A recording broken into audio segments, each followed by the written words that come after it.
Hola, ¿cómo estás? Espero que estés bien. Bastante bien. El virus más letal de la historia.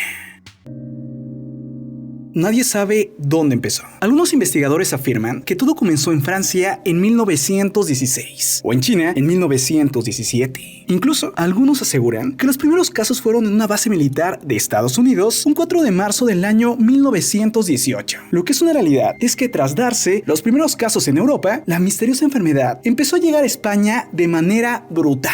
En esa época se estaba llevando a cabo la Primera Guerra Mundial y España era un país neutral, quien no se quería meter en el conflicto. Por eso también España no censuró la publicación de los informes sobre la enfermedad y sus consecuencias, a diferencia de los otros países centrados más en el conflicto bélico, quienes no querían alarmar a la población o que la población le diera más importancia a la enfermedad que a la guerra. Pero ser el único país que hizo eco del problema provocó que la enfermedad se conociera como la gripe española.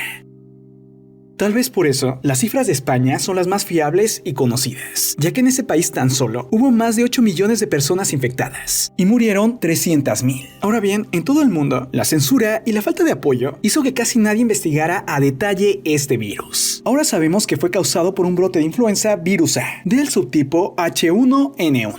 Además, a diferencia de otros virus que afectan básicamente a niños y ancianos, muchas de sus víctimas fueron jóvenes y adultos, quienes parecían saludables y tenían tan solo entre 20 y 40 años. Según expertos, esto tal vez se dio porque probablemente las personas de esa edad no estuvieron expuestas al virus durante su niñez y no contaban con inmunidad natural. Pero ¿cómo era esta misteriosa enfermedad? Bueno, todo comenzaba con fiebre elevada, dolor de oídos, cansancio corporal, diarreas, vómitos. Pero al tener tan baja las defensas, la gente se enfermaba de una neumonía bacteriana, la cual se convertía en mortal, ya que en esa época no había antibióticos disponibles. Además, sin embargo, un enorme grupo de personas ni siquiera tenía que esperar a que se le complicara la enfermedad, ya que moría rápidamente, después de la aparición de los primeros síntomas, ya que a menudo sufrían hemorragia pulmonar aguda masiva o edema pulmonar, los cuales no les permitían respirar. Es así que muchas personas morían tan solo a los 5 días de haberse enfermado. Ahora bien, al no haber protocolos sanitarios en esa época, los cuales los médicos debían de seguir para los pacientes, los enfermos se juntaban en espacios reducidos y sin ventilación, lo que hacía más fácil el contagio para las personas sanas que los auxiliaban o quienes los acompañaban, y por eso los cuerpos se apilaban por miles en las morgues y los cementerios. Por aquel entonces, se había popularizado la máscara de tela y gasa, con la que la población se sentía más tranquila, aunque tristemente, sin siquiera saberlo, esa máscara era del todo inútil.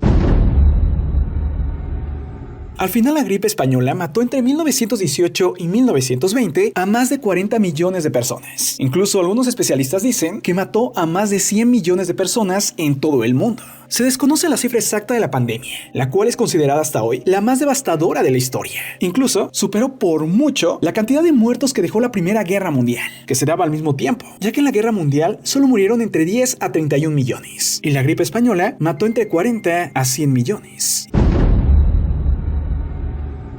Increíblemente, en el verano de 1920, el virus desapareció, tal y como había llegado. Es así que hoy, un siglo después de que pasó todo, aún no se sabe cuál fue el origen de esta epidemia, que no entendía de fronteras ni de clases sociales. Y es que todo fue por el virus más letal de la historia. Ahora que ya conoces el caso completo, dime tú qué opinas. Antes de irme, te invito a que conozcas mi canal de misterio y horror, llamado Archivos Miedo. Pero ten cuidado, es muy perturbador. Archivos Miedo. Yo soy Marco Antonio C. y esto es Tu Cosmópolis. Nos vemos pronto. Un abrazo fuerte